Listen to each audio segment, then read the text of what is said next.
Hi everyone, welcome to Ageless Vibrancy, where we explore tips and science-backed strategies for a healthier, longer life. We often hear about how cholesterol levels, if they get too high, particularly LDL cholesterol, can cause heart disease and stroke. But something we probably don't often hear about is the impact of calcium in our heart and arteries. And if that's high, that can be more of a concern than cholesterol levels. Calcification of the walls of our heart can restrict their movement and flexibility, which can lead to stroke and heart disease. On the other hand, you probably know that you need calcium for maintaining bone strength, and that this becomes even more important as we get older, which is the same period in our lives where we need to be concerned about heart health.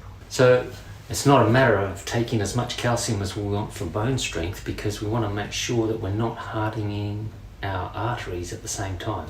There are studies that show that the amount of calcium built up in our arteries is often a better predictor of whether we're likely to have a heart attack than our cholesterol level. If we look at people who have had a heart attack, their cholesterol levels vary widely. Some have very high, but some have very low cholesterol and still get a heart attack. But what's more consistently found is that those who have had a heart attack tend to have what is called a high calcium score, which is a measure of the amount of calcium built up in the arteries.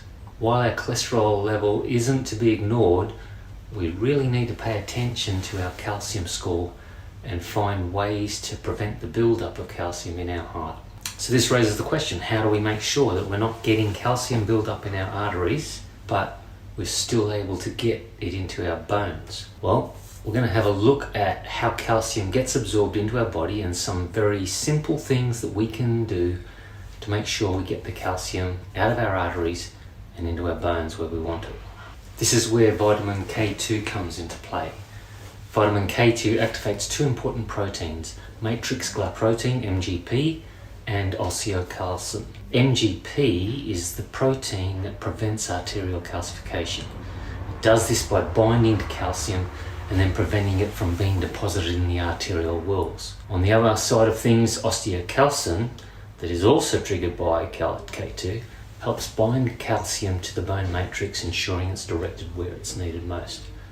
So K2 does both jobs. It stops calcium build up in your heart, and it also helps to bind it to your bones. Think of K2 as something like a traffic cop. It ensures calcium doesn't cause traffic jams in our arteries and guides it safely to the parking lots or our bones, where it's essential for their strength. Okay, so we've talked about using K2 to prevent calcium getting to our heart and arteries, but what about if we've already got a calcium build-up? Can we actually reduce that and get it out of our arteries into our bones? Well, some studies have shown that K2 might also help in the gradual removal or reduction of existing arterial calcification. And this is thought to occur because active MGP can search out calcium deposits in the arteries and bind to them and facilitate their removal.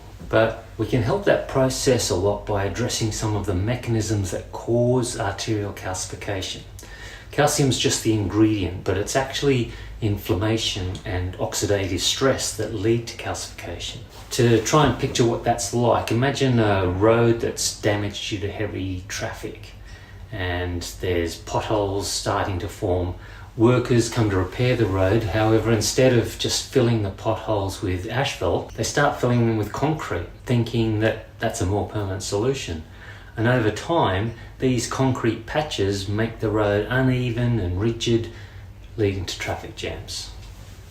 So that's kind of what it's like with our arteries. Inflammation and oxidative stress and high cholesterol combined can damage our cell walls like those potholes. And then when white blood cells go to repair them, they add calcium into those holes, and then over time, more and more of these holes build up, and this calcification, which restricts blood flow, makes them more rigid. So it's a bit more involved than just not having calcium in your blood. You kind of want to reduce the need for those repairs because of the damage we do with oxidative stress and inflammation in our bodies. If we continually stress our bodies, and if our body's continually chronically inflamed, that's when we start to create this process of calcification. So to help K2 to do its job, the more we can do to reduce inflammation in our bodies, the better the mechanism of clearing and conditioning our arteries can come into play. Reducing inflammation and oxidative stress in our bodies is another massive subject which we can discuss in more detail in another video, but for now we're just focusing on K2's role in helping our arteries and heart condition and strengthening our bone. Now let's talk about vitamin D3. If you've ever looked for a K2 supplement, you've probably seen that it's generally K2 and D3 that you buy together. And the reason for that is that they combine well and each one improves the effectiveness of the other. Vitamin D3 increases calcium absorption from the intestines into our bloodstream. And as we get older, it's very important to maintain our bone strength, so we need calcium, but we also need to look after our heart. So we need to make sure that that extra effort in taking the calcium into our bloodstream doesn't end up in our arteries, but ends up where we want it to be, in our bones. And that's what the vitamin D helps us to do. So that's why K2 and D3 are often together. They form a powerful duo where D3 ensures there's plenty of calcium available. K2 makes sure it goes to the right place, to our bones. And research has shown that this actually is what happens. The combination of D3 and K2 can significantly improve bone health and reduce arterial calcification and stiffness. So how can you make sure you're getting enough K2? Well, you can eat foods rich in K2 such as natto, certain cheeses like Gouda and Brie, and some fermented vegetables.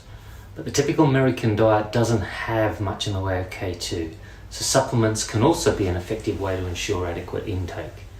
So when we're choosing supplements, look for those that combine both K2 and D3 to maximize their benefits. But basically that's going to be your solution. So there's a rundown on how to reduce heart calcification while still looking after your bone strength as we age. D3, K2 are a good combination and can play a significant role in promoting longevity and a healthier life. So thanks for watching. Don't forget to like, subscribe and share for more tips on living a vibrant and healthy life. See you next time.